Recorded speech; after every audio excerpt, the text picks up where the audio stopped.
First, live, local. This is Fox 12 Now.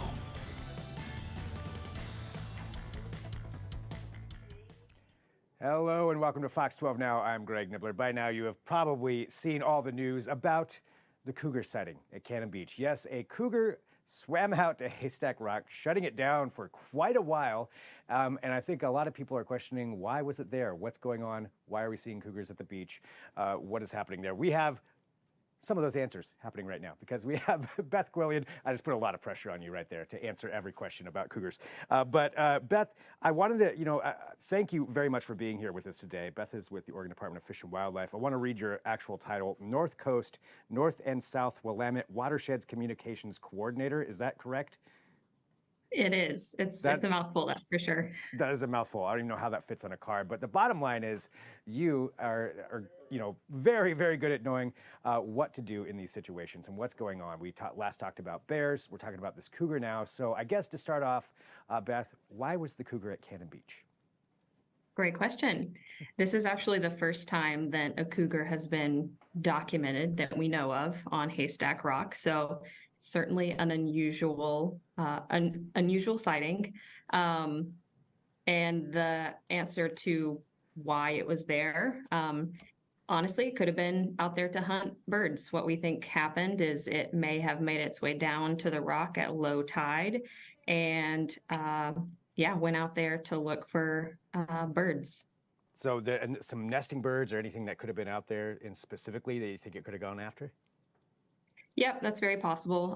Cougars' main food source is deer, but they'll also eat elk, other small mammals, and birds. So their diet is pretty diverse, and it's not surprising at all that birds might be on the menu every now and then.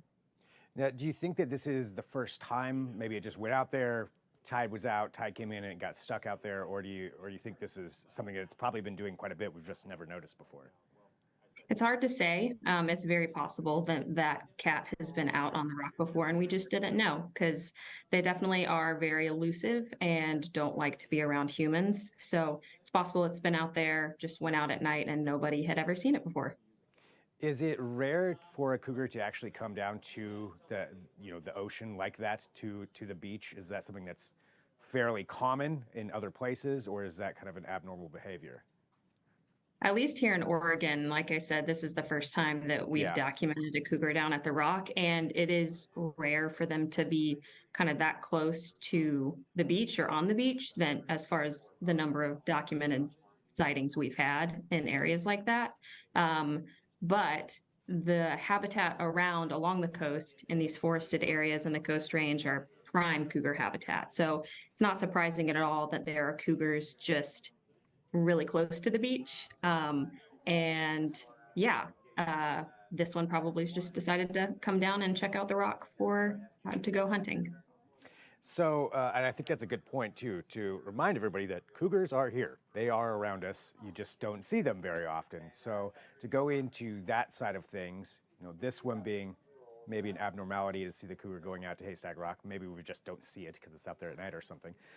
But in general, let's talk about the cougar population, here in Oregon, and what should we know about that?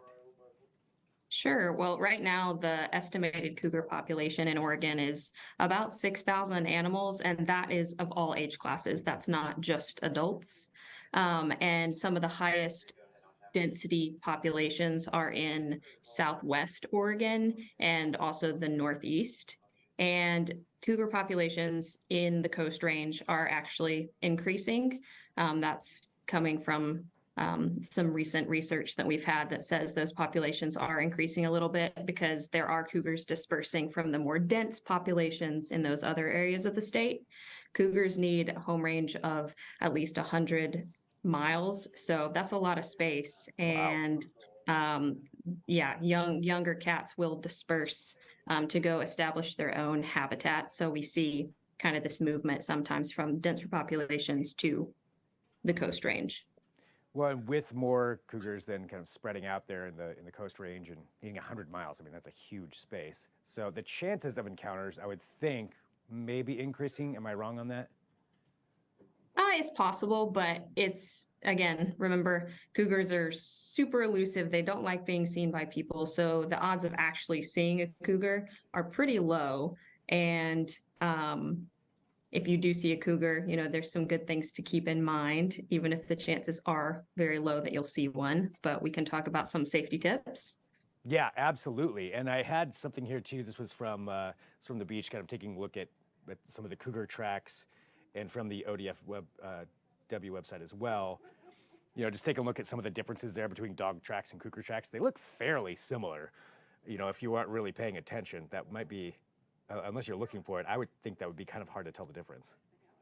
Yeah, it can be hard to tell the difference, but if you've got a trained eye and look and some of Yeah. those telltale features like on the dog tracks, you can see those claws in there, whereas a cat, any cat really has retractable claws, and when they are pressing their pad down on a surface, you're not going to see those claws extended.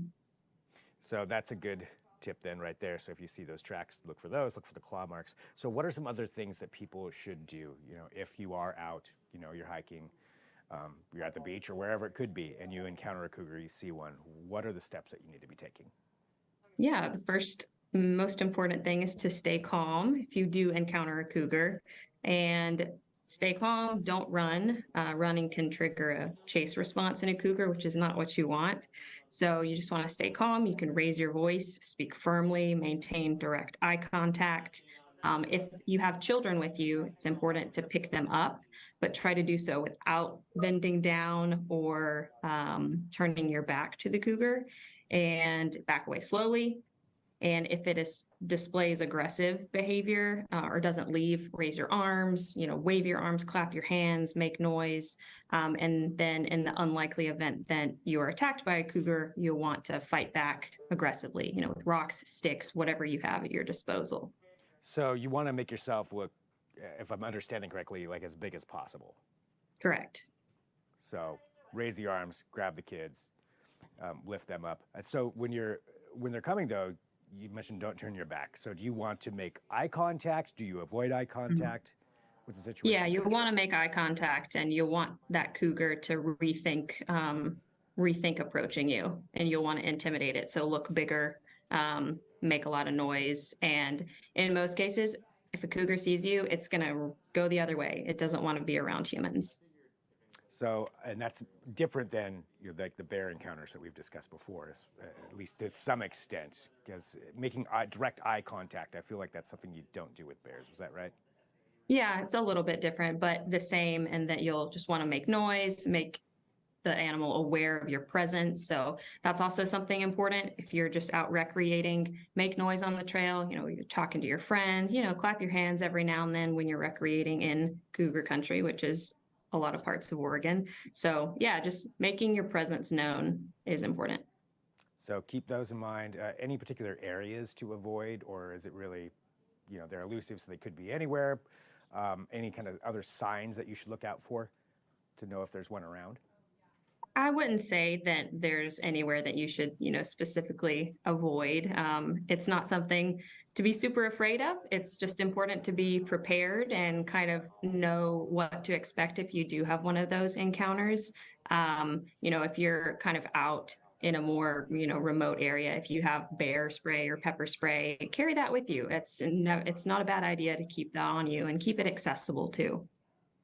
Great. Well, anything else that people should know about what's going on here with the cougar encounters? I think that about covers it. Yeah, just keep those safety tips in mind. You can always visit our website to review those and check out any more details about cougars that you want to know.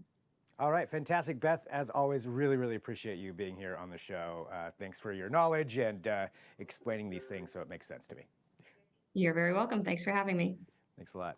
All right, and thank you to everybody, too, for joining us here for Fox 12 Now. Again, I'm Greg Nibbler, and we do broadcast live here consistently throughout the day with all kinds of different interviews, topics, coverage, deeper dives on news stories. And if you have something you think that would make for a good coverage here, feel free to send me an email, fox12now@kptv.com. That's fox12now, fox12now at kptv.com. Let me know if you think that there's something you want to learn more about, something that should have coverage. We'll see if we can work something out. So thanks for joining us. As always, I'm Greg Nibbler. This is Fox 12 Now.